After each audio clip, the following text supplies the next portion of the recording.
Bonsoir les Itata, j'espère que vous allez bien. Je suis très heureux de vous retrouver pour un nouvel épisode de votre émission C'est a fait nous. Nous sommes au début des années 1980. Une jeune Martiniquaise, mannequin, fascinée par la mode, se lance dans l'organisation de défilés. Très vite, elle se fait un nom et devient une référence dans le milieu de la beauté en Martinique. La suite, c'est elle qui va nous la raconter. Bonsoir Brigitte Robinel. Bonsoir Jean-Marc, comment allez-vous? Très bien. Et vous, comment a démarré cette nouvelle année? Sur les chapeaux de roue. Oui. Sur les chapeaux de roue, je suis en pleine préparation de l'élection de la reine du carnaval de Fort-de-France. On a revu et corrigé. Le show va plus s'apparenter à un show de Victoria's Secret. Ah oui. Et mais on ne va pas oublier nos traditions. On va s'amuser, on va faire la fête, voilà. Alors, vous, je l'ai dit, vous avez été mannequin, vous êtes encore organisatrice de défilés, de concours de beauté, vous êtes, on l'a vu aussi, organisatrice d'événements, de shows, Oui. on va dire. Comment est-ce que vous auriez qualifié votre métier? Oh, un métier de passion, un métier riche en rencontres. Après, je crois qu'on se transforme en maman, en psychologue, en coach. En tout cas, je ne changerai ma vie pour rien au monde. Alors, on va retracer avec vous votre parcours, hein, puisque le principe de l'émission, c'est de revoir ce que vous avez fait. Et en ce qui vous concerne, c'est beaucoup de choses. Et on le fait à travers notamment les photos. Et on commence par la rubrique Kimounouye.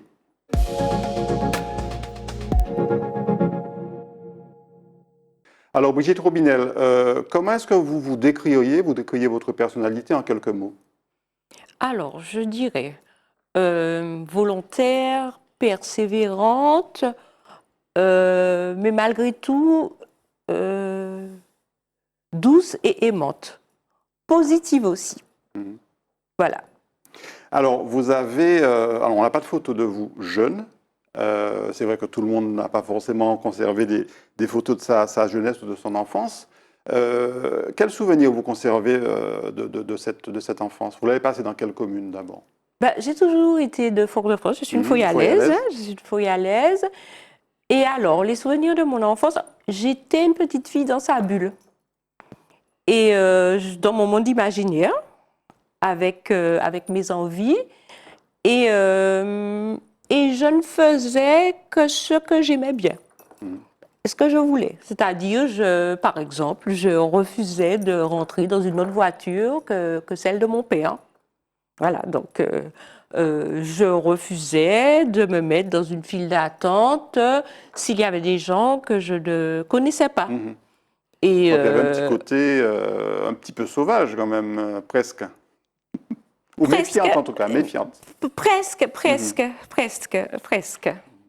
Et d'ailleurs, c'est le métier de mannequin qui m'a permis en fait d'avoir de l'assurance, de dépasser mes peurs, de m'affirmer et d'aimer les gens. Vous avez des frères et sœurs? Oui, j'ai un grand frère qui est beaucoup plus âgé que moi, une grande sœur aussi. Et moi, je n'étais pas prévue au programme, mais voilà, je suis le fruit de l'amour de mes parents. Et comment se passaient donc les relations avec votre grand frère et votre grande sœur, en fait, votre grand frère notamment? Comment ça se passait dans la maison familiale? Très bien, très bien. On était une famille unie. Après, la différence d'âge fait qu'on n'avait pas forcément les mêmes centres d'intérêt. Oui. Et puis, ça fait aussi qu'au moment de l'adolescence, comme eux, ils sont partis faire des études, voilà, je suis restée avec mes parents sans eux, un peu abandonnée. Je me suis sentie un peu abandonnée. Au niveau de l'éducation, une éducation plutôt ouverte, plutôt stricte? Une éducation stricte, hein, quand même. Il faut être courtois, il faut être bien élevé, il faut faire les choses en temps et en heure. Et puis peut-être rester dans un moule, ne pas prendre trop de risques pour être sûr d'avoir un avenir assuré. Ouais. Et par la suite, alors l'adolescence, qui est un petit peu le début de l'affirmation de la personnalité, de la formation de la personnalité. Alors, dans mon monde imaginaire, on s'habillait comme on voulait. Donc du coup, j'étais quand même très fantaisiste. Et puis surtout, je m'exprimais sur les autres. Et c'est comme ça que, par exemple, ma meilleure amie avait de très très longs cheveux et que je me suis enfermée dans une chambre avec elle, que je lui ai fait une coupe au carré et que je l'ai rendue blonde. Ah oui. Et je ne comprenais pas pourquoi ses parents étaient si fâchés alors qu'elle était si jolie avec cette nouvelle coupe. Donc, vous voyez, j'avais déjà commencé à Vous aviez déjà une relooker. idée voilà, du style que vous vouliez donner quelque part à vos futurs mannequins. Voilà, d'ailleurs. Et d'ailleurs, je n'ai jamais arrêté de jouer à la poupée. Dans mon monde imaginaire, j'ai continué à jouer à la poupée avec mes enfants, j'ai continué, je n'ai jamais cessé. Alors, je crois que vous êtes marié très jeune. On va voir d'ailleurs une première photo que vous allez voir s'afficher derrière moi, avec votre mari, Oui. votre premier mari. Oui. Alors, cette photo, nous étions en Guadeloupe pour un salon de la mode, parce qu'il travaillait avec moi, il était metteur en scène. Donc, Roger Robinel. Voilà, Roger Robinel. Et voilà, et on avait travaillé avec pas mal de créateurs. Et si je me souviens bien, un grand podium avait été installé dans un aéroport. Et le show s'était fait là et voilà, avait remporté un vif succès. Et vous êtes donc marié très jeune. Oui, je me suis mariée très jeune parce que pour moi, j'avais rencontré quelqu'un qui justement m'offrait un espace de liberté au niveau de ma personnalité et m'encourageait, me disait non, tu n'es pas obligé de faire comme tout le monde. Si tu as de bonnes idées, si tu veux être mannequin, si tu veux créer ta propre agence, oui, essaie. Et puis de toute façon, tu as le droit de te tromper.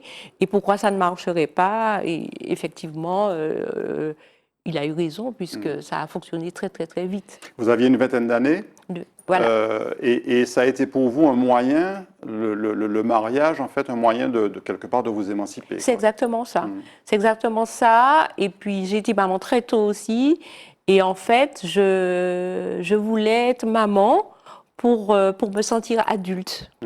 Et puis, j'aimais beaucoup le fait d'être responsable d'une petite personne, et puis de l'aider à cheminer. Et puis aussi... j'avais envie de l'éduquer pour qu'elle soit libre d'être qui elle avait prévu d'être. Voilà. Alors, celle dont vous parlez, c'est Saran. Oui, c'est Saran Moana, ma fille aînée. Qu'on va voir en photo sur le cliché suivant, que je vous laisse décrire. Alors c'est une jeune femme, hein, mais des petites, très vivantes. Donc Saran au premier plan, voilà, qui est la fille de Roger Robinel. Exactement. Et très vivante, hyper active. C'est-à-dire que pour la canaliser, j'étais obligée de lui faire de la danse moderne, de la danse indienne, du handball. Il fallait l'occuper en permanence. Et malgré ça, ça ne suffisait pas parce que quand elle revenait de ses sports et activités, il fallait qu'elle me remontre tout ce qu'elle avait fait. Et du coup, voilà, il fallait que je la regarde et que j'ai de l'attention pour elle, en tout cas. Et on va reparler de son parcours tout à l'heure, qui est un parcours absolument extraordinaire. Il y a la petite, votre autre fille. Voilà. Alors, c'est ma fille, c'est la fille de mon deuxième mariage, puisque je suis mariée avec Pierre-Yves Pancaldi. Qu'on voit aussi sur la photo. Voilà, qui est là, qui nous a soutenus quand même dans toutes nos fantaisies et folies. Et elle, maintenant, elle est Anja Pancaldi. Elle a un peu plus de 24 ans. Et elle, maintenant, elle est photographe de mode à Paris. On va la revoir tout à l'heure un peu plus grande et on va voir effectivement quelques-unes de ces photos. Vous avez en fait des enfants qui sont, enfin vos deux filles en tout cas, sont artistes. Oui, mais elles ont choisi toutes seules. Hein. C'est-à-dire que moi, je leur ai laissé le choix d'être ce qu'elles voulaient être. Hein. Elles auraient voulu être pâtissières ou comptables, ou moi, j'aurais accepté. Hein, mais il y a quand même eu l'influence de maman. Elles ont grandi quand même dans un univers, et bon, c'est vrai qu'elles ont forcément acquis des compétences et puis développé un goût pour ce qu'elles sont en train de faire pour les métiers qu'elles ont maintenant. On va voir sur la photo suivante le petit garçon, enfin le petit garçon à l'époque, qui est maintenant un grand garçon. Voilà, un grand garçon, parce qu'il fait presque 2 mètres. Ah oui, Il fait d'accord. presque 2 mètres. Et lui, je pense que pour exister, il fait le contraire. Hein, c'est pas du tout un artiste, même il a des qualités. Hein, mais lui, il a fait du droit, il est dans les chiffres, et puis il tente de nous raisonner. Alors, son prénom, c'est Zéna. Et vous avez Zéna choisi Rachid. Zéna Rachid. Vous avez choisi vraiment des prénoms très originaux pour vos 3 enfants. Oui. Eh bien, écoutez, je n'avais pas envie de prénoms forcément classiques. Et puis, pour moi, les prénoms, c'est important leur sens. Donc, Saran, ça veut dire... en fait, normalement, le prénom, c'est Saran. Saran, c'est le prénom africain, ça veut dire joie. Et Zéna, ça veut dire bonne nouvelle. Très bien. Voilà. Et Anja, alors? Et Anja, en fait, c'est qu'on prononce, ses amis souvent l'appellent Anya, Anya, oui. puisque c'est un prénom d'origine suédoise. Oui, tout à fait. Mais s'il faut faire le parallèle avec un prénom français, c'est Angèle, Angélique, etc. Donc, comme c'est ma dernière petite fille, j'avais envie de quelque chose de plus doux, on va dire. Quelle maman avez-vous été? Je suppose que vous n'avez pas été aussi stricte qu'était l'éducation de vos parents, par exemple. Alors c'était quand même un mélange de rigueur parce que je suis une femme d'engagement. Donc il faut respecter hein, les engagements qu'on prend. Il faut être à l'heure. Et puis surtout, comme on a tous choisi des métiers fantaisistes, pour se faire respecter, il faut vraiment en faire un peu plus que les autres. C'est pas parce qu'on est dans la création, Voilà. dans les arts, qu'on fait forcément n'importe quoi. Il faut une certaine rigueur. Mais en dehors de ça, je leur ai donné vraiment une marge de manœuvre. C'est-à-dire que si ma fille avait envie d'aller chez le dentiste déguisée en indienne, elle pouvait. Et en fait, de toute façon, toute la journée, elle se drapait des chiffons, des choses autour d'elle. Quand elle a été adolescente, elle se maquillait, on va dire, comme une drag queen. Et moi, je la laissais faire. Je dis, moi, je veux qu'elle puisse, devant moi, faire ce qu'elle aime. Je n'ai pas envie d'avoir un enfant qui, devant moi, se comporte d'une manière et dans mon dos fait autre chose. Je veux qu'on ait une relation cash, intègre. Donc, je la laisse. Et on va voir que le résultat, on va voir une photo de Saran, qui est en fait une photo tirée du magazine Forbes. Oui. Qui est un magazine qui parle grosso modo de ceux qui réussissent aux Oui, États-Unis. oui. Et Saran, aujourd'hui, elle réussit une carrière brillante. Alors, elle a été, comme vous, elle a été mannequin. Oui. Et aujourd'hui, elle est directrice artistique, je crois, du magazine Essence aux États-Unis. Voilà, exactement. Mais pas que. Elle a dessiné une ligne de bijoux, or et diamants. Maintenant, là, sur la dernière collection, elle a encore ajouté quelques pierres précieuses.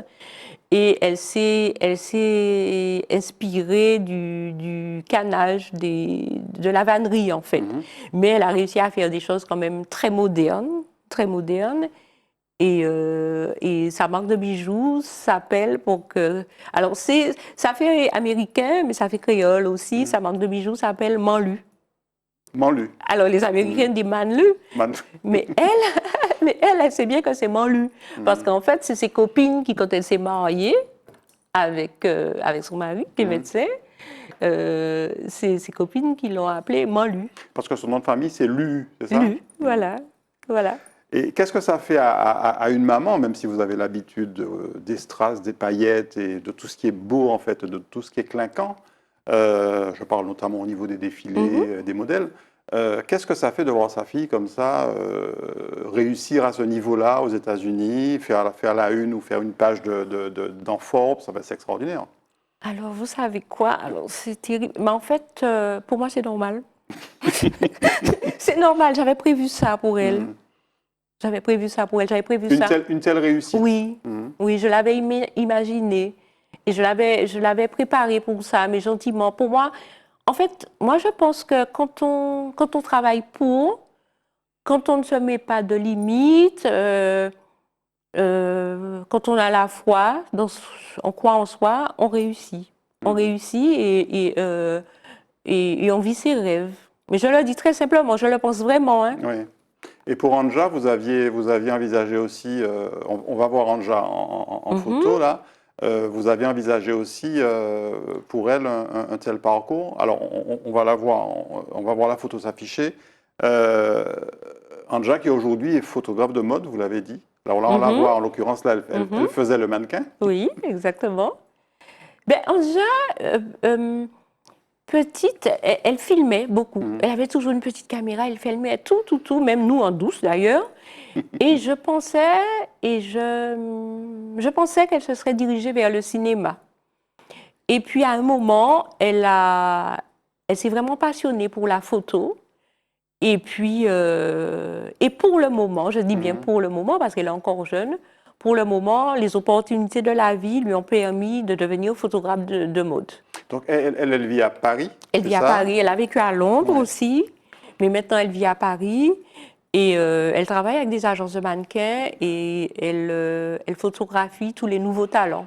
On va avoir une planche photo justement de quelques-unes de ces créations, parce que les photos sont aussi des créations. Oui. Donc on voit qu'effectivement elle est dans le...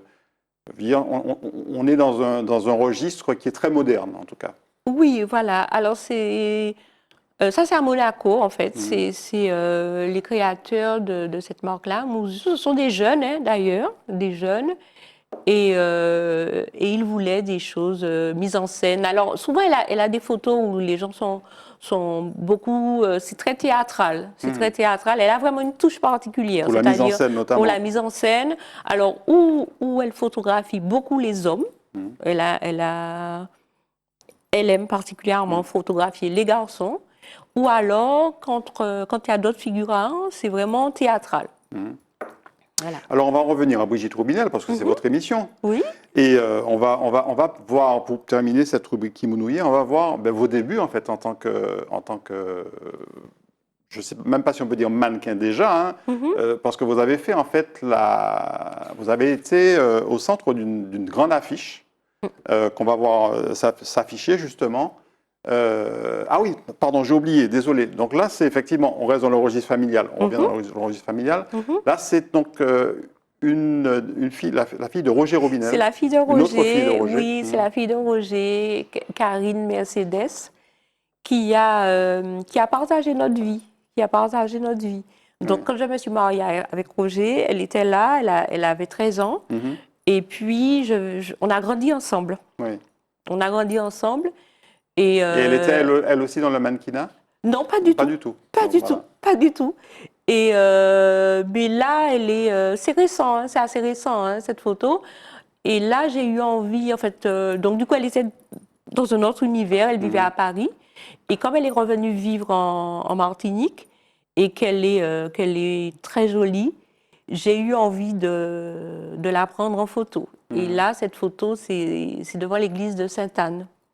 Dans une photo qui avait été publiée dans le magazine Créola. Exactement. Voilà. On va voir, vous avez une longue histoire avec le magazine Créola, on va voir ça tout à l'heure. Très bien. Donc je reviens à cette fameuse photo, donc cette affiche 4x3, donc de vous, qu'on va voir s'afficher, qui a une histoire particulière, cette affiche. Voilà. Alors tout d'abord, il faut savoir que je n'avais pas du tout prévu d'être mannequin. Qu'est-ce qui vous a poussé justement? Alors écoutez, moi, lors de voyages familiaux dans l'Hexagone ou même ici, on m'avait plusieurs fois arrêté dans la rue pour me demander si je voulais être mannequin. Mais comme j'avais déjà des looks très fantaisistes, je pensais que c'était pour se moquer de moi. Et une fois, je faisais du shopping avec un ami et un commerçant, une fois de plus, m'a demandé si j'acceptais de défiler pour lui. Et l'ami avec qui j'étais m'a poussé à accepter.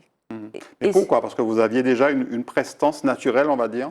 Alors, écoutez, vous êtes grand? ce serait à eux de dire. Oui. Hein, ce serait vous êtes grande et mince, donc oui, déjà ça attire l'attention. Voilà, je pense. Et puis comme je vous dis, je m'habillais selon mes humeurs et mes envies. Donc, je pense que peut-être que j'attirais un petit peu l'attention. Et voilà. Et puis cette photo, vous avez découvert qu'elle est devenue une affiche. Non, non. C'est pas ça. Non, c'est pas du tout ça. C'est pas du tout ça. C'est-à-dire que c'est une commerçante qui m'a rencontrée alors que je faisais mes courses. Je revenais de la plage, vite fait, j'étais pieds nus. Et j'allais très très vite pour attraper 2-3 petits trucs. Et elle m'a dit, mon Dieu, mais je vous cherche depuis un moment, mais je ne savais pas où vous joindre. Et j'aurais voulu vous faire une affiche 3x4. Est-ce que ça vous dit? Alors moi, j'ai compris qu'il s'agissait de faire des photos. J'ai dit, OK, pourquoi pas. Et voilà, j'ai été préparée pour cette photo qui a été faite par Jo Renard. Et mais je n'ai jamais demandé ce qu'était une affiche 3x4 en fait. Donc moi on me disait affiche, mais bon, j'avais déjà vu des affichettes, des affiches, enfin une affiche, bref. Et quelques semaines après, je suis dans la rue et je suis partout, mais sur des photos immenses. Et c'était pour moi, c'était un choc en fait. Ouais. C'était un choc, du bonheur, mais un choc. Et mais après, j'ai toujours vécu ma vie de manière très particulière, c'est-à-dire que je sors de mon monde imaginaire, je fais des choses, je fais des défilés, j'organise des choses, et après, vite fait, je retourne avec ma famille dans ma maison, et c'est ma base en fait. Oui. C'est ma base. C'est comme un dédoublement de personnalité, presque. Voilà. Alors, il y a eu quelqu'un qui a beaucoup compté à vos débuts, c'est Gilbert Basson. Oui. On va voir sur le cliché suivant que vous avez été en fait son égérie. Oui, c'est exactement ça. Gilbert Basson était un créateur. Oui, c'était un créateur qui avait une boutique et où toutes les élégantes de l'île faisaient leur shopping. Et c'est lui en fait qui m'a incité à me professionnaliser, on va dire. Et du coup, il m'a fait faire vraiment beaucoup de choses, des photos, des couvertures de magazines, des défilés, et on a collaboré assez longtemps ensemble. Et là, vous étiez devant sa boutique. Devant sa boutique. Et moi, je me suis laissé prendre au piège, entre guillemets. Voilà. J'ai cru que vous étiez à New York. Non, voilà. Je n'étais pas à New York.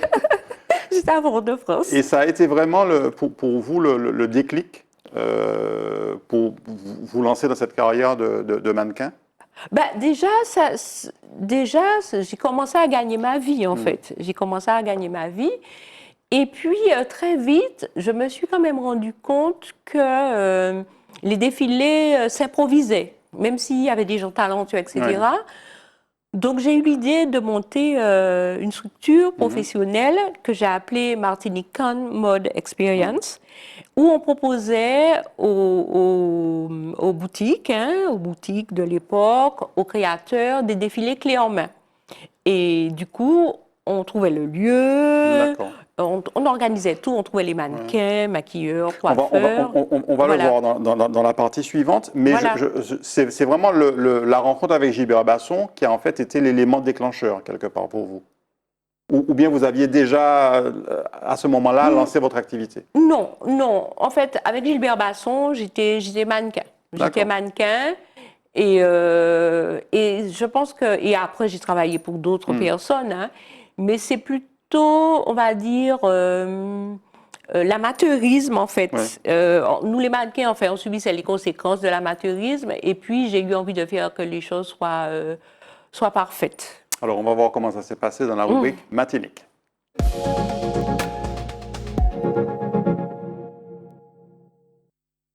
Donc, on va reprendre l'histoire. Donc, effectivement, vous avez décidé de créer votre structure. Vous considériez qu'à l'époque, l'organisation n'était pas forcément au top, que ça manquait véritablement de professionnalisme, et vous décidez de créer votre structure. Voilà.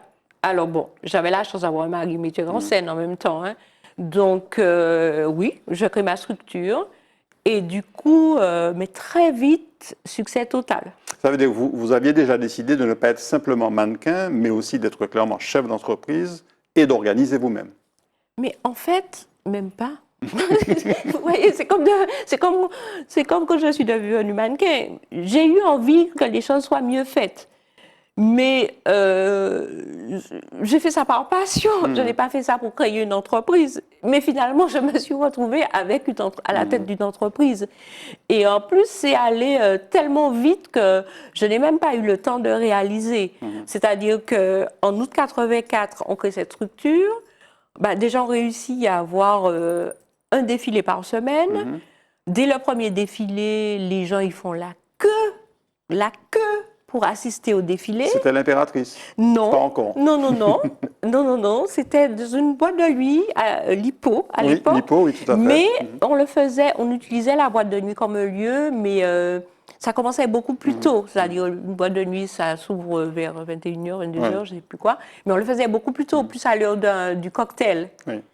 Et dès le premier défilé, il y avait une queue devant Tout de suite, le public a adhéré. Mais un truc incroyable. Donc ça correspondait en fait quelque part à une attente. Oui, tout à fait. Et du coup, on a travaillé chaque semaine, mais c'était un succès fou. Il y avait de plus en plus de monde.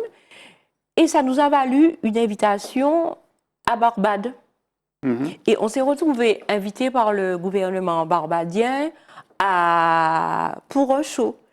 Mais c'est toujours pareil, c'est-à-dire que moi, je prépare le défilé, je fais des répètes, j'ai contacté des stylistes, etc. J'ai des mannequins, mais je fais voyager toute une équipe. Et on va voir d'ailleurs deux photos de défilé de l'impératrice, où on vous voit, alors une en maillot de bain et l'autre dans cet ensemble rayé. Oui. Là, les deux photos, c'est vous, hein? C'est moi, c'est moi. Et ça, c'était donc un peu après la création de votre activité. Tout à fait, tout à fait. C'était, oui, voilà, tout à fait. Et l'impératrice, à l'époque, c'est encore, hein, mais c'était un haut lieu, je dirais, voilà, où beaucoup de Martiniquais se rencontraient. C'était un haut lieu culturel quelque part aussi. On avait vraiment une clientèle très chic, et pareil, mais franc succès, c'est-à-dire que c'était rempli. Oui, alors je ne sais pas si certains Martiniquais ne connaissent pas l'impératrice, mais c'est en face de la savane. Voilà, hein, tout à fait, c'était rempli. Mais en fait, ça correspondait à un vrai besoin parce que les gens étaient très friands de mode et les gens étaient très élégants aussi à l'époque. Et donc, du coup, voilà. C'est toutes ces choses-là qui m'ont portée et puis qui ont fait que j'ai eu des invitations. J'ai travaillé avec des ambassades de France, des missions de coopération et d'action culturelle. Et chaque fois, succès, mais des choses incroyables. Alors, votre entreprise, c'était Martinique Mode Experience? Martinican Mode Experience. Non trouvé à la dernière minute, en fait. Ah bon? Mais oui, parce que le premier défilé, on me dit, mais au fait, comment vous vous appelez? Alors, je me dis, mon Dieu, mais comment on va s'appeler? Et voilà.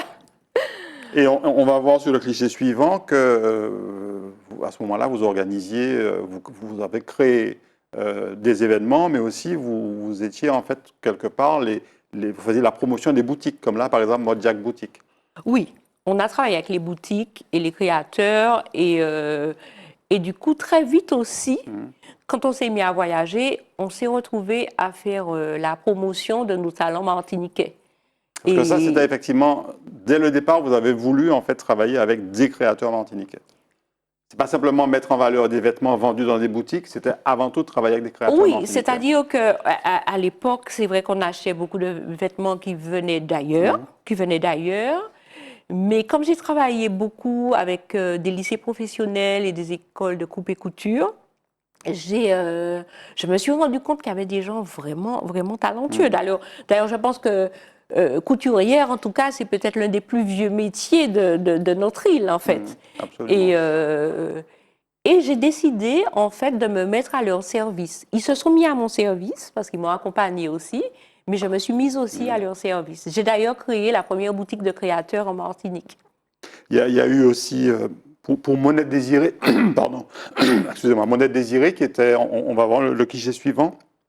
Création Monette Désirée, ça, je crois que c'était en Guadeloupe, c'est ça? Oui, ça c'était en Guadeloupe, à l'aéroport de Guadeloupe. Et Monette a...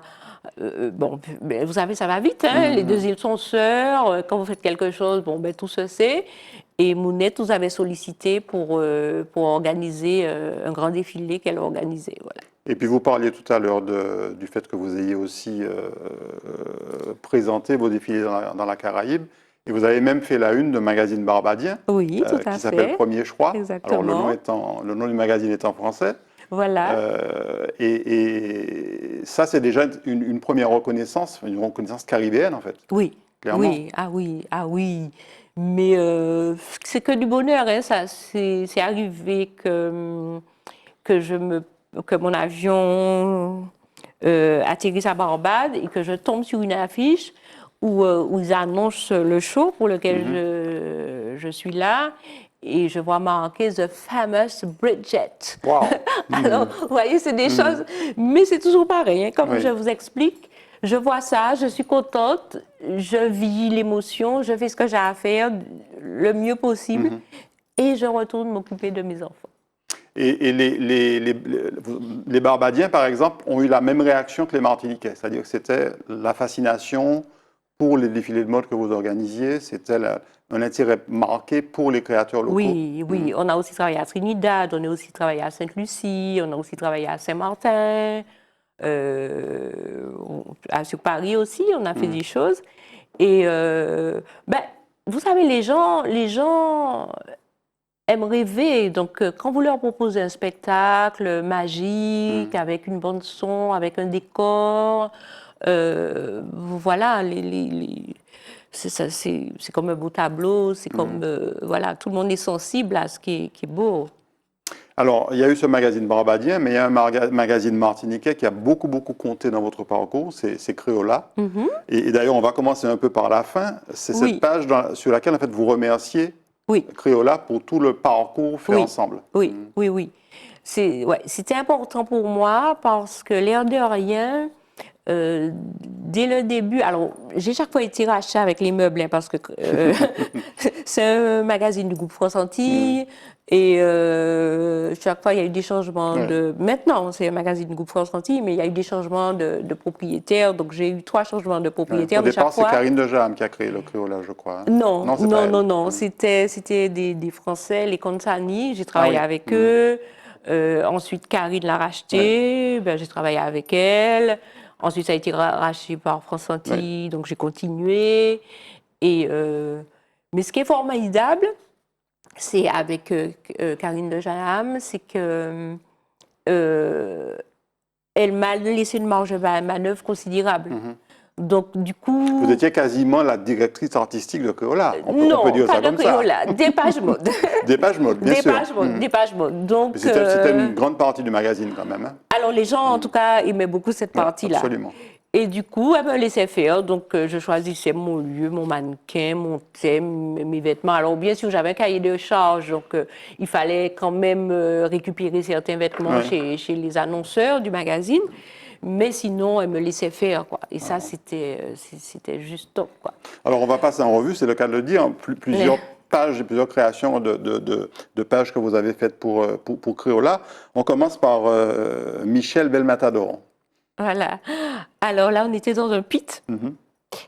On était dans un pit et j'avais envie d'un univers très, très, très typique, très tropical. Et voilà, donc j'ai profité du coup pour mettre des couleurs. Faut oser quand même, parce que c'est pas forcément le lieu qu'on imagine pour présenter des mannequins, des vêtements. Un pit, c'est très traditionnel, très ancré dans la culture martiniquaise. Et très masculin. Et très masculin. Donc ça, c'était un défi. Très masculin. D'ailleurs, le propriétaire était un peu... Sa femme voulait bien, mais le propriétaire était un peu mal à l'aise de nous avoir là. Dans l'ombre derrière. Non. Ça, c'est un éleveur de coqs. D'accord. Mais c'était magique. C'était magique parce qu'en fait, un pit, c'est très coloré et tous les vêtements ressortaient à merveille. Voilà. Et pour la petite histoire, Michel est la fille de mes anciens mannequins. Très bien. Voilà. On va voir sur le cliché suivant tout le soin que vous apportez en fait au mariage des couleurs. Enfin là, on est dans du bleu, hein, mais je veux dire, quand on regarde le maquillage, quand on regarde toute l'organisation, la structure même de cette création, c'est absolument magnifique. Oui. C'est-à-dire que moi, je suis, comment on appelle ça en mode, je suis très color block. C'est-à-dire que j'aime bien, alors parfois j'ai eu des modes rouges, des modes roses, des modes blancs. Vous aimez le ton sur ton parfois ça fonctionne bien. J'aime tout, je peux tout faire. Mais parfois ça fonctionne très très très bien. En tout cas, quand on veut travailler en gros plan comme ça, et le color block, ça fonctionne. Et là, vous vous êtes inspiré de quoi, par exemple, cette page, pour cette création-là?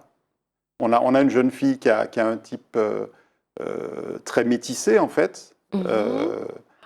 Alors moi, je crois que c'est sa couleur de peau. Mhm. C'est sa couleur de peau qui a orienté mon choix de couleur. Et voilà, je me suis dit que le bleu lui irait bien. Et puis voilà, puis j'ai trouvé un, puis deux, puis trois accessoires. Et puis allez, hop, c'est parti.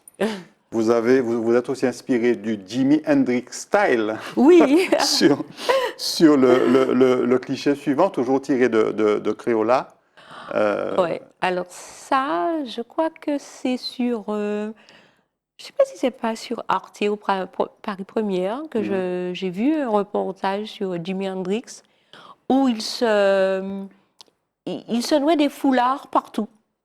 À la cuisse, au bras, etc. Et j'ai trouvé ça très chouette. Et je me suis dit, tiens, ben voilà. Alors, mes sources d'inspiration sont très variées. Hein. Oui. C'est la musique, une couleur, l'architecture. Mais vous partez Voilà. toujours de quelque chose qui souvent est lié à la culture martiniquaise d'ailleurs, et puis vous élargissez. Pas toujours. Non. Pas toujours, parce que j'ai eu des modes complètement urbaines. Mais on va voir d'ailleurs sur la photo voilà. suivante. On va voir deux modèles. Là, effectivement, on est dans quelque chose d'un peu plus classique au niveau je dirais, du décor. Oui. Par contre, voilà, sur les mannequins, il y a un gros travail de création qui a été fait. Oui, oui. Alors là, vous voyez, là, c'est plus une inspiration religieuse. Vous voyez ce que je veux dire? Oui, C'est-à-dire que moi, tout, ça peut être une photo que j'ai vue, ça peut être une émotion, ça peut être... Voilà. Et, mais vous savez, en 25 ans de Crayola, il a fallu trouver un thème chaque mois. Oui. Donc, Bien sûr. voilà. Et comment sur quoi vous vous basez pour choisir vos mannequins? Est-ce que, bien sûr, ce n'est pas que la beauté pure, il y a autre chose, il y a le charme, il y a sans doute d'autres choses qui jouent? Ou alors c'est juste comme ça l'inspiration qu'elle dégage? Alors, souvent, les mannequins, déjà, c'était les Miss que j'avais coachées et envoyées à des concours de beauté. Parce que, l'air de rien, pour avoir une belle photo, il vaut mieux que la fille ait un peu de métier. Parce que sinon, ça peut être très long. Ouais. Donc, pour aller vite, je prenais déjà des filles qui me connaissaient bien, que j'avais déjà formées. Et, alors, je pense que, alors parfois, c'est mon thème qui a fait que j'ai choisi telle fille, mais parfois c'est aussi la fille qui a fait que j'ai choisi mon thème. Mais en général, pour qu'une fille m'interpelle, il faut qu'elle ait quelque chose en plus. Moi, je travaille plus sur la personnalité, le charisme. Et je n'aime pas les beautés ordinaires. Oui. Voilà. Ça veut dire qu'il ne suffit pas d'être jolie, quoi. Non, non. Et puis j'aime bien déranger aussi, donc j'aime bien sortir des codes. J'ai mes codes. J'ai mes codes. Et alors, bien sûr, je travaille dans la mode, mais je ne suis pas la mode, je fais ma mode. Ouais. Je fais mon goût. On le disait, hein, vous avez, durant tout ce parcours, vous avez cherché à mettre en valeur les créateurs locaux et vous avez même consacré une page de Crayola aux pépites des créateurs locaux. On va la voir s'afficher. À un moment donné, vous avez toujours mis en valeur les créateurs au point de leur consacrer parfois des pages entières de Crayola. Oui. Je les ai aidés à grandir, je les ai vraiment aidés à grandir, je les ai vraiment aidés à avoir de la notoriété. D'ailleurs, je suis la directrice artistique du Salon de la Mode depuis, mon Dieu, je sais pas, depuis peut-être plus de 10 ans en tout cas. Et en fait, vous savez, mannequin et mode et créateur, c'est lié, hein, c'est un tout, c'est le même univers. Il y a eu aussi, bien sûr, l'immersion dans la culture martiniquaise, on l'a vu, mais aussi dans les pratiques culturelles comme Vaval, que vous avez mis aussi, le carnaval, que vous avez mis aussi en valeur dans Crayola, avec cette... c'est un déguisement, quelque part. Oui, la frontière entre la mode et le carnaval est très mince, hein, de toute façon. Bien sûr. Donc, le carnaval génère... C'est une mode un peu débridée, on va dire. Mais bon... quand vous regardez un défilé de couture, ou bien quand vous regardez les défilés de jeunes créateurs, C'est vrai. C'est parfois très débridé chacun aussi. s'exprime, hein, c'est débridé. Hein. Et puis, si vous voulez, tout ce qui regroupe les gens comme les festivals de musique, etc. D'ailleurs, la musique a généré des modes. Donc, si vous voulez, à partir du moment où vous mettez des gens ensemble pour assister à un événement, bon, ben, les gens s'habillent d'une certaine façon et du coup, des tendances se dégagent et voilà, c'est aussi simple que ça. La mode, c'est le reflet d'une façon de vivre, en fait. Ouais.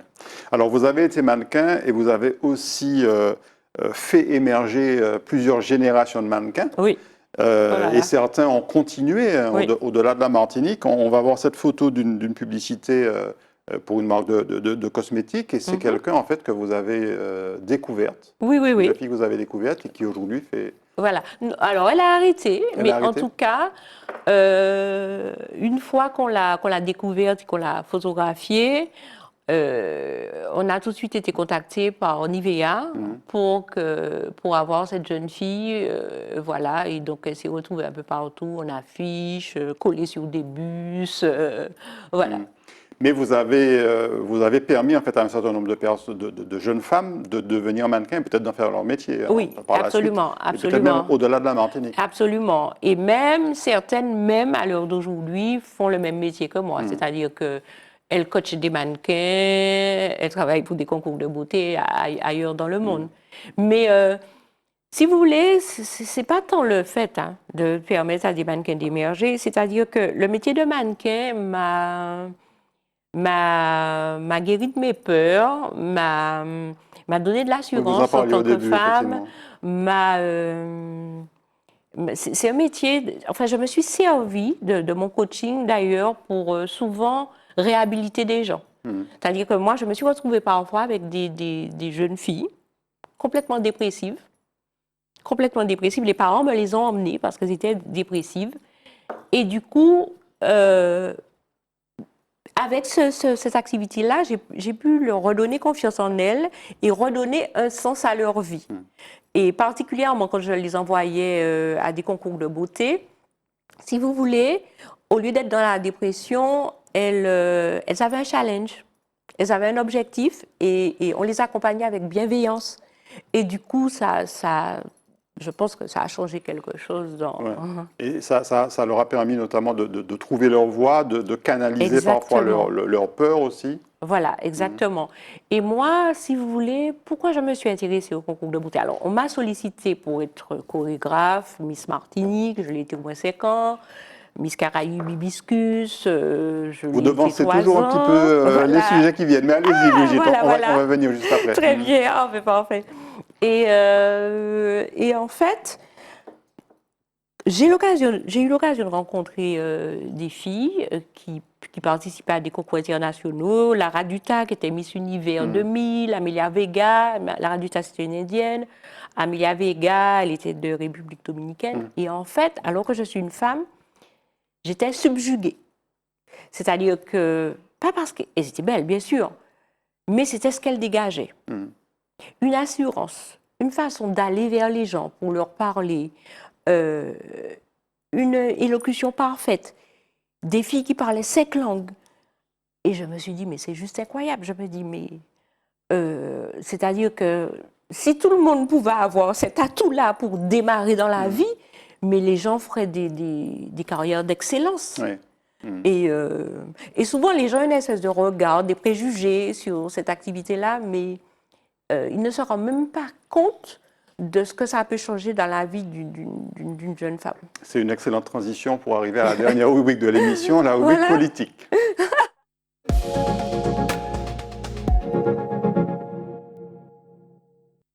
Bon, on l'a bien compris, votre politique à vous, c'est avant tout la mise en valeur de la beauté, de la femme, mais pas seulement. Non, parce que j'ai eu Martinique Kings. Martinique Kings. Ah, vous avez Martinique Kings aussi, très bien. Ben, c'est ce que je disais, donc la femme, mais pas seulement. Alors, donc vous avez aussi, Brigitte Robinel, vous avez aussi organisé des concours de beauté. Très tôt, on va voir une photo. Vous avez d'abord été, vous l'avez dit, vous avez collaboré avec le comité Miss Martinique. J'étais chorégraphe, j'étais la chorégraphe. J'ai été la chorégraphe de Miss Martinique 5 ans. C'est-à-dire que chaque fois, ils m'engageaient. Ils arrêtaient parce que, en fait, je voulais que ça aille plus vite. Oui, j'avais des propositions, ils n'étaient pas encore prêts. Donc, ils prenaient quelques d'autres, ils me reprenaient. Et en fait, et puis à un moment, nos chemins se sont séparés parce que ils n'étaient pas prêts. Ils n'étaient pas prêts et moi, j'avais envie que les choses aillent plus vite. Et donc, vous avez créé Miss Caraïbes. Non. C'est pas ça. Non, Miss Caraïbes Hibiscus. Oui.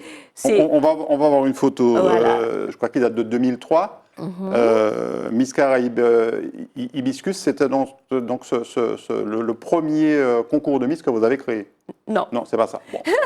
Miss Caraïbes Hibiscus, en fait, c'est un concours qui a lieu à Saint-Martin et qui regroupe toutes les beautés des îles baignées par la mer Caraïbe. Très bien. Voilà. Et j'ai été la chorégraphe de ce concours pendant 3 ans. Et en fait, ils m'ont demandé d'organiser la sélection de la Martiniquaise. Et c'est comme ça, et cette photo-là, qu'on va revoir, voilà, tout à fait. illustre ce concours-là qui a eu lieu, Miss Caraïbes Martinique. C'était en 2003, donc. Voilà, pour sélectionner la Martiniquaise qui allait nous représenter à Miss Caraïbes Hibiscus à Saint-Martin. Donc après vos expériences avec le comité Miss Martinique, vous avez décidé de créer vos propres concours parce que par rapport à vos exigences d'excellence, on va dire. Comment ça a été? D'excellence, mais pas que. Parce qu'en fait, Miss Martinique permettait à la Martiniquaise d'aller à Miss France. Mais en étant la chorégraphe de Miss Caraïbes Hibiscus, je me suis rendu compte que les divisions n'étaient pas forcément politiques en matière de concours de beauté, que les divisions étaient géographiques. Et que la Caraïbe était considérée comme une zone géographique. Et donc, pour nous, la Martinique, c'était plus facile d'arriver directement à un concours international sans passer par la case Miss France. Parce que la case Miss France, pour aller au-delà, il fallait déjà être Miss France ou une dauphine. Et là, on avait la possibilité, en achetant une licence, de concourir à différents concours, Miss Earth aux Philippines, Miss Monde, etc. Miss World, etc. Voilà. Et puis il y a eu donc Martinique Queens qui a été là c'est votre bébé véritablement, Martinique Queens. Oui. Donc on voit l'affiche de 2010. Voilà. Et vous disiez, quand on préparait l'émission, que ça n'a pas forcément été très bien accueilli, que ça a peut-être créé quelques petites... Mais en fait, les gens ne comprenaient pas trop à quoi ça servait. Donc ils se disaient, mais on a déjà Miss France, pourquoi il faut aller... Enfin, à quoi ça sert d'aller à un concours international? C'est-à-dire qu'ils n'avaient pas encore compris que c'est un passeport, en fait. C'est un passeport pour exporter nos beautés, nos talents, notre pays. C'est une fenêtre sur la Martinique. C'est-à-dire que nous, on est arrivés dans certains pays et les gens Martinique, ils n'avaient jamais entendu parler. Donc, mais l'air de rien, quand la fille comme ça se présente, elle parle de son pays, elle montre des photos, donc les gens s'intéressent, donc, etc. Et on a commencé ce travail-là il y a 20 ans. Et je pense qu'au bout de 20 ans, ils ont enfin compris à quoi ça servait et c'est tant mieux. On va vous voir d'ailleurs au milieu des candidates de Martinique Queens, qui vous a permis, on va voir la photo suivante, David, et qui vous a permis notamment, comme vous le disiez, de présenter des candidates dans des concours que les Martiniquais ne connaissaient pas en fait. Qui étaient des concours plus proches de nous que les concours de Miss France par exemple. Alors plus proches de nous, non, parce que... Plus proches géographiquement, je veux dire. Non, pas toujours. Pas du tout. En fait, pour vous expliquer, nous, les concours auxquels on allait, Miss Monde, Miss Earth, etc., ça se passait au bout du monde. Oui, bien sûr, ça se passait partout dans le monde. Mais voilà. Mais c'était un moyen de faire reconnaître la Martinique aussi. Et puis c'était surtout la possibilité d'affirmer notre identité. C'est-à-dire qu'on pouvait arriver avec nos cheveux crépus, nos coupes afro, ça faisait la différence. Ingrid est partie à Miss Monde, elle avait des locks. Les filles pouvaient être, étant donné qu'il y avait des filles de partout dans le monde, les filles pouvaient être très, très, très foncées de peau. Et ça ne déplaisait pas. Ouais. Et en fait, c'est ça que je trouvais intéressant, en fait, qu'on ne soit pas enfermé dans un format et qu'on puisse être qui on est et belle à notre façon. Donc on vous voit là avec les candidates et avec Sarah Moana. Sarah Moana, voilà. Votre fille aînée, qui elle a participé à un concours international par la suite. Oui. C'est-à-dire que au départ, on a commencé par un concours qui était Miss Earth aux Philippines, où on a eu une première dauphine tout de suite. Notre première participation, sur 80 filles, la Martiniquaise a été la première dauphine. La Miss en titre était brésilienne, magnifique, et la première dauphine était martiniquaise. Donc dès la première participation, une victoire. Et on a enchaîné, hein, c'est-à-dire que chaque fois, nos filles étaient dans les tops. Hein. Ouais. Dans les tops, remporter une compétition, c'était hallucinant. Donc ça nous prouvait aussi que le travail qu'on faisait était apprécié. Ouais. Et ça, c'est très, très, très gratifiant. On va voir une photo d'Axel René, qui est la Miss Martinique 2023, qui a été élue troisième dauphine de Miss France. Et je voulais qu'on parle d'elle parce que d'abord, vous m'aviez dit que vous l'aviez remarqué tout de suite. Dès les premières photos. Voilà. Et puis parce qu'elle a fait l'objet c'est une belle Martiniquaise. Magnifique. Foncée de peau, et il se trouve que ça a dérangé des gens en Martinique. C'est quand même extraordinaire. C'est incroyable. C'est-à-dire que dès le départ, quand j'ai commencé à faire de la mode, ça a été ma bataille. Ma bataille, mettre en valeur des filles foncées, etc. Et que 20, 30 ans après, je me retrouve dans ce même discours, je me dis, mais ça va changer quand? Ils sont fous, les gens, en fait. Il n'y a pas une seule façon d'être belle. C'est à un moment, je vais dire, il faut sortir des stéréotypes, il faut savoir qu'on peut être asiatique avec les yeux bridés, la paupière bombée, un visage rond et belle, on peut être noir, on peut enfin, c'est juste incroyable. Quoi. Et la meilleure preuve, c'est que beaucoup ont dit que parce qu'elle était trop foncée, elle n'avait aucune chance à Miss France, et finalement, elle fait troisième dauphine. Mais oui. Donc Mais c'est tellement simple. Vous savez, vous allez dans un concours où la plupart des filles, elles sont blondes, elles sont brunes, etc. Quand vous envoyez une fille différente, et c'est comme ça que je procédais, eh bien forcément, elle est remarquée et remarquable. Et on a vu que c'est Indira Ampio, la Miss Guadeloupe, qui a été élue cette année. Et très souvent, les Miss des Antilles, de la Guyane, de la Réunion, de Tahiti, sortent du lot. Oui, parce que nos femmes sont belles, parce qu'elles sont gracieuses, elles ont le rythme dans la peau, et voilà. Mais moi, ma préférée, c'était quand même Axel René. Et puis on va terminer avec une photo d'Alice Nicard qui a été Miss Ronde Martinique 2020. Je voulais qu'on en parle aussi parce que, vous le disiez, vous vous êtes toujours battue pour qu'on permette à des personnes différentes, qui ne sont pas forcément dans les canons de beauté qu'on connaît, d'être mises en première ligne. Voilà. Alors, ça a le mérite d'exister. Maintenant, moi je n'aime pas justement, comme je vous dis, je n'aime pas qu'on mette les gens dans des catégories. Et autant je ne suis pas d'accord que sur les podiums, on mette des filles de plus en plus menues et que des filles de plus en plus menues, comme si on voulait effacer leur féminité, parce que du coup, parfois, elles sont tellement menues qu'elles n'ont plus de seins, plus de fesses, on ne sait même pas si ce sont des filles ou des garçons. D'accord? Donc, autant je ne suis pas d'accord pour ça, autant je ne suis pas d'accord qu'on mette 12 candidates plus que ronde. Moi, je suis plus pour que sur un podium, qu'il y ait des femmes de toute morphologie. Voilà. Je n'ai pas envie que... Parce que si vous voulez, pourquoi mettre que des rondes et faire... alors, c'est vrai qu'elles ont sûrement des choses à revendiquer, mais je pense que les choses se passeraient mieux si on mélangeait Oui. Si Parce on qu'on met peut être ronde, enrobée et très belle, très séduisante. mais bien sûr, la beauté, ce n'est pas qu'une silhouette. La beauté, c'est ce qu'on dégage, c'est du charisme, de la personnalité. Voilà. Brigitte Robinet, on arrive à la fin de cette émission. Alors, vous l'avez dit, votre actualité, c'est la préparation du show Voilà. du carnaval. En quelques mots, vous nous rappelez ce que vous préparez? Voilà. Alors, le show est intitulé Élégance carnavalesque à Foyal. Et du coup, on a de ravissantes candidates. Je me suis occupée du casting.